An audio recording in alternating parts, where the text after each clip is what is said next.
Hello friends, तो आज की क्लास में भी हम लोग देखेंगे एपी यानी कि अरिथमेटिक प्रोग्रेशन समांतर श्रेणी। इसको अच्छे ढंग से समझेंगे इस प्रकार से कि जो हमारा प्रश्नावली है उसको हम सोल्व कर पाए। समांतर श्रेणी यानी शॉर्ट फॉर्म क्या होता है? AP arithmetic progression. एपी सबसे पहले समझेंगे कि कितने प्रकार का होता है। तो एपी बेसिकली दो प्रकार के होता है, जो कि एक होता है परिमित और एक अपरिमित। परिमित और दूसरा अपरिमित। अब इसमें समझेंगे कि परिमित का क्या रूप होता है और अपरिमित का क्या रूप होता है। तो परिमित में होता क्या है कि जैसे कि 2, 4, 6, 8 डॉट डॉट डॉट 20, इसमें आपको क्या दिखाई दे रहा है?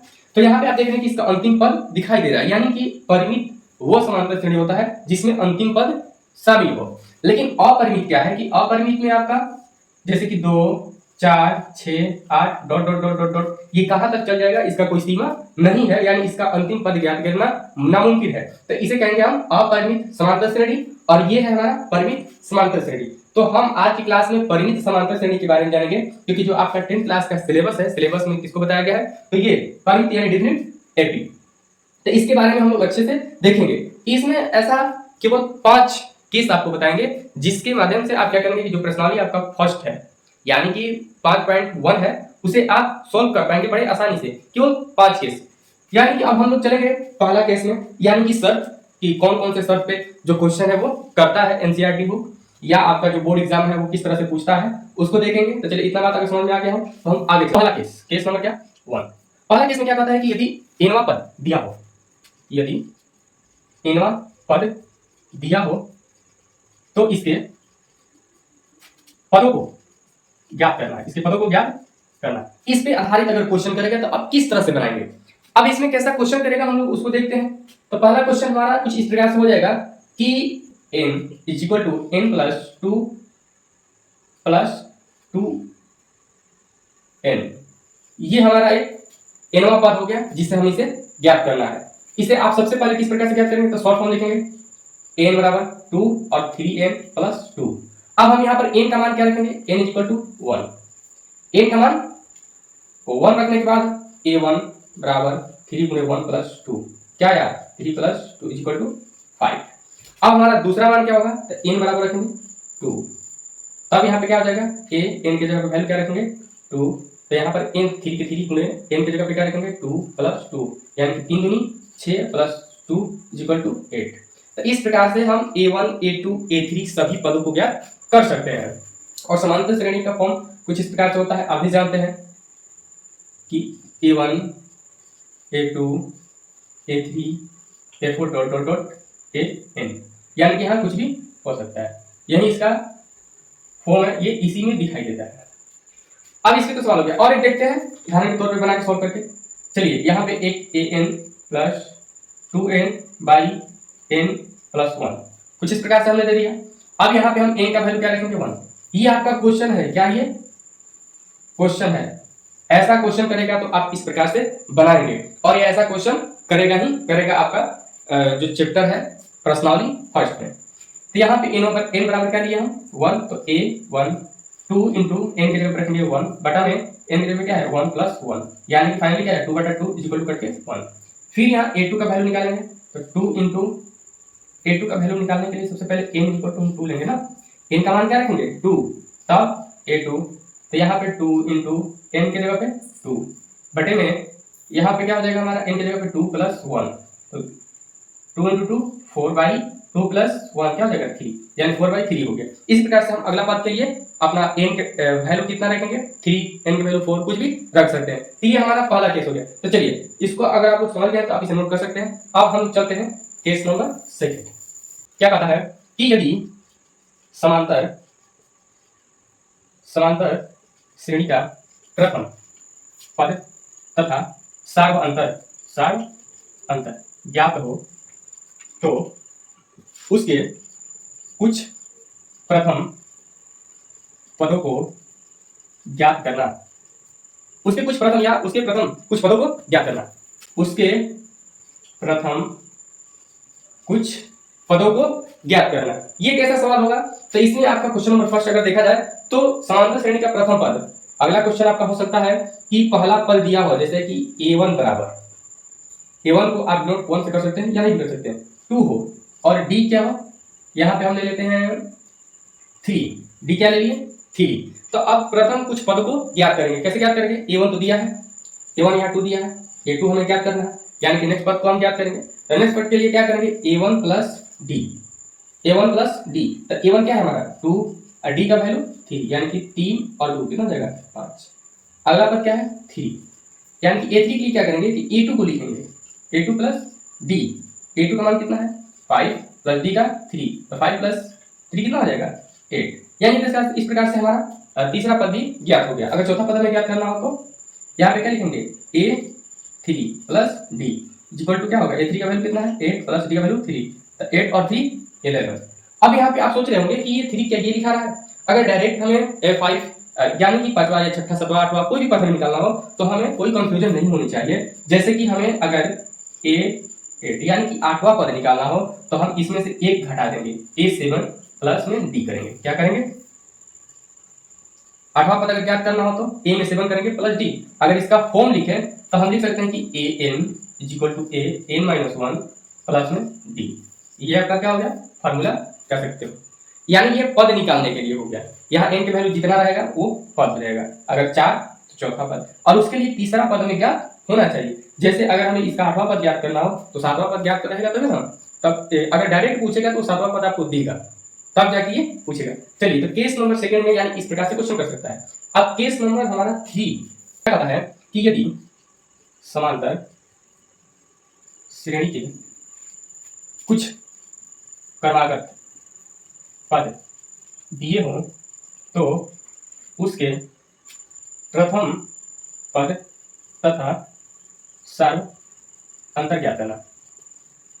अगर हमारा कुछ इस प्रकार से क्वेश्चन हो सकता है कि समांतर श्रेणी कुछ क्रमागत पद दिए हो और उसमें से हम क्या करें, प्रथम पद और उसका सर्व अंतर ज्ञात करें। अगर प्रथम पद सर्व अंतर भी ज्ञात हो जाए तो हम क्या कर सकते हैं, कोई भी पद को हम क्या कर सकते हैं वहां पर। तो चलो, जैसे कि यहाँ 2 4 6 8 10 डॉट डॉट करके यहाँ 20 डाल सकते हैं या कुछ भी न भी डाल सकते हैं, यहाँ यहीं तक भी छोड़ सकते हैं। अगर क्वेश्चन कुछ इस प्रकार से और पूछ दे कि प्रथम पद क्या है और सर्व अंतर क्या है, तो हम क्या करेंगे यहाँ पे कि प्रथम पद यानी कि A1 बराबर क्या हो गया 2 और A2 बराबर क्या हो जाएगा यहाँ पर 4, A3 बराबर क्या होगा 6। यानी कि अगला अगला जो भी आपको यहाँ पे संख्या दिख रहा है वो एक पद है। अगर यहाँ ये 10 दिख रहा है तो यहाँ गिन सकते हैं कि 1 2 3 4 5, ये पांचवा पद हो गया। तो इस प्रकार से ये पद हो गए। अब इसके बाद हमारा क्या पूछ रहा है, सार्व अंतर। सार्व अंतर यानी कि D। तो सार्व अंतर D के लिए हम क्या करेंगे, नेक्स्ट पद आपको बताया भी है कि जो पद है और उसके पूर्व पद के अंतर को ही सार्व अंतर कहते हैं। तो यहाँ पद क्या है A2 में से A1 को हम क्या करेंगे, माइनस करेंगे। ये एक आपका फॉर्मूला हो गया यहाँ पर, यानी कि सार्व अंतर ज्ञात करने का। तो A2 इक्वल टू 4 और A1 इक्वल टू 2। तो यहाँ पे क्या हो गया 4 माइनस 2 2। यहाँ पे हमारा सार्व अंतर कितना है 2। एक और क्वेश्चन ले लेते हैं, है ना, 3, 9, 15, 21। चलिए इतना ही रहने देते हैं। और इसमें आपका पूछ रहा है प्रथम पद और सार्व अंतर पूछ रहा है। तो प्रथम पद के लिए क्या होगा, A1 बराबर 3, A2 बराबर 9, A3 बराबर 15। अब A1 तो दे ही दिया है 3, हमें केवल D ज्ञात करना है। तो D के लिए क्या करेंगे A2 माइनस A1, और A2 क्या है 9 और A1 क्या है 3, तो क्या हो गया 6। यानी कि हमारा आंसर हो गया 6। अब बात आता है कि हम इसको ही निकाल कर 6 लिख दिए। अगर यहाँ पे ये हो जाए 20 तो फिर हमें इसके बारे में तो पता ही नहीं चला। अगर हम इन दोनों के पदों के बीच अंतर किए तो 6 आया, और इन दोनों के पदों के बीच अगर अंतर करते हैं तो कितना आ जाएगा 11 आ जाएगा। तो 11 6 तो अलग अलग होंगे, लेकिन हमारा समांतर श्रेणी का होता है कि अलग नहीं है। लेकिन आपका क्वेश्चन कह रहा है कि समांतर श्रेणी के कुछ पद दिए गए, यानी कि जो भी आपको यहाँ लाइन दिखेगा पद दिखेंगे वो समांतर श्रेणी में ही होंगे। उससे घबराना नहीं है कि क्या हम सब जांचे या केवल इतना ही % लिख दें। आपको बेधड़क दो पदों के बीच का अंतर लिख देना है, इधर ज्यादा सोचना नहीं है क्योंकि वो समांतर श्रेणी ही आपको देगा। चलिए केस नंबर अब 4 यानी कि एक भी क्वेश्चन आपसे उसमें बचने वाला नहीं है। केस नंबर 4 में चलते हैं। चलिए केस नंबर कहता है कि जांच करें दिए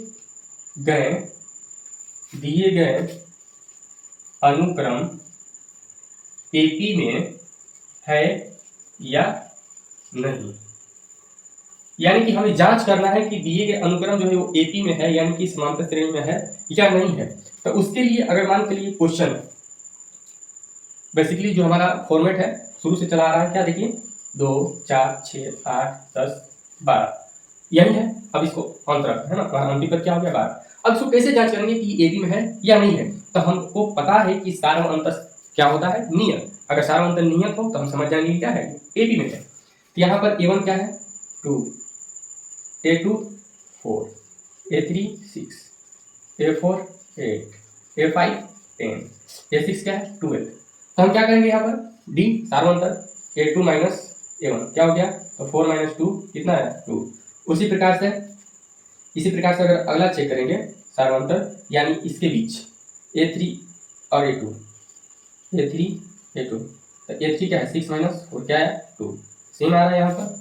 फिर इसमें चेक करेंगे A4 माइनस A3, यहाँ पर 4 क्या है 8, 3 क्या है 6, यहाँ पर भी 2 आया। फिर A5 minus A4, A5 10, A4 8, 2 आ गया। और देखते हैं D बराबर A6 माइनस A5, 6 क्या है 12 और A5 क्या है 10। तो यहाँ पर भी कितना है 2, यानी कि आप देख रहे हैं कि सबका मान क्या है नियत। अगर ये नियत है इसका मतलब कि ये किस में है, ये अनुक्रम AP में है। किस में है, AP में है। एक और क्वेश्चन देखते हैं इसमें, उसके बाद क्लियर। चलिए एक क्वेश्चन देखते हैं। अगला क्वेश्चन 3 6 9 10 और यहाँ पे 50 ले लेते हैं।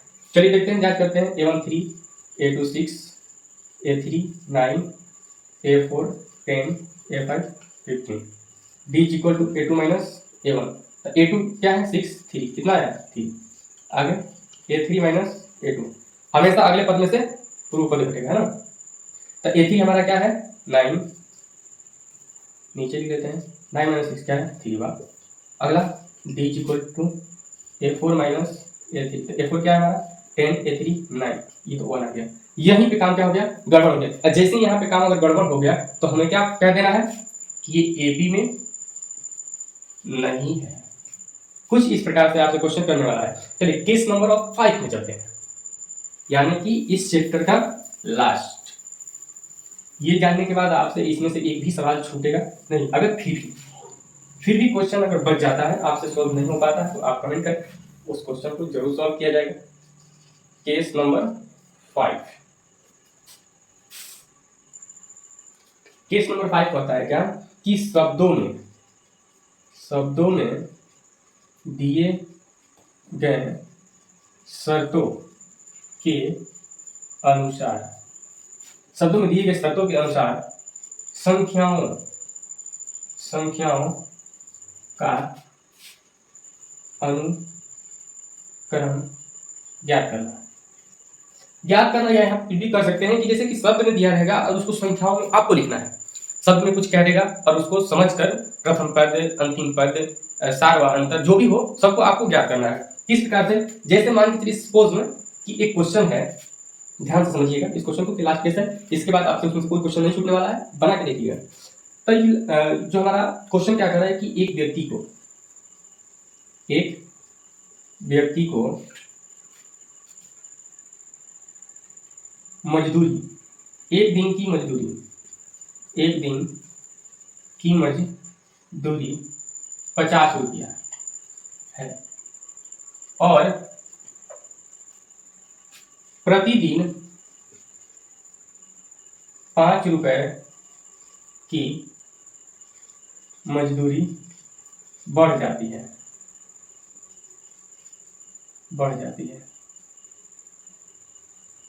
तथा व्यक्ति 4 दिन तक मजदूरी करता है। तो बताइए कि संबंध संख्याओं का अनुसूची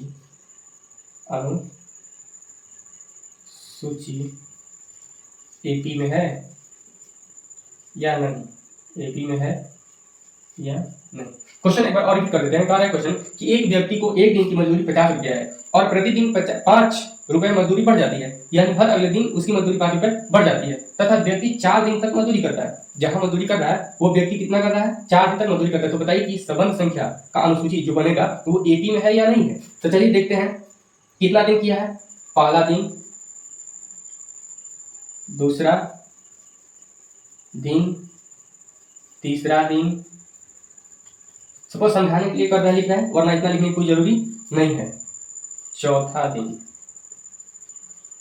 पहला दिन इसकी मजदूरी 50 रुपया, दूसरा दिन 50 प्लस 5 कितना मजदूरी मिला, 55 रुपया। तीसरा दिन इसको कितना मिलेगा, 55 था प्लस 5 जुड़ जाएगा, कितना हो गया 60। चौथा दिन इसको कितना मिलेगा, 60 में 5 रुपया और ऐड होगा और इसका मजदूरी कितना हो गया 65 रुपया। यानी कि आप देख पा रहे हैं कि अगर देखा जाए तो 50, 55, 60, 65, इसका A1 कितना है 50। अगर D चेक किया जाए तो A2 माइनस A1, तो 55 में से 50 लिया कितना बचेगा 5। यहां पे अगर देखते हैं तो A3 माइनस A2, यहां पर भी D क्या है 60 में से 55 घटेगा तो क्या आएगा 5।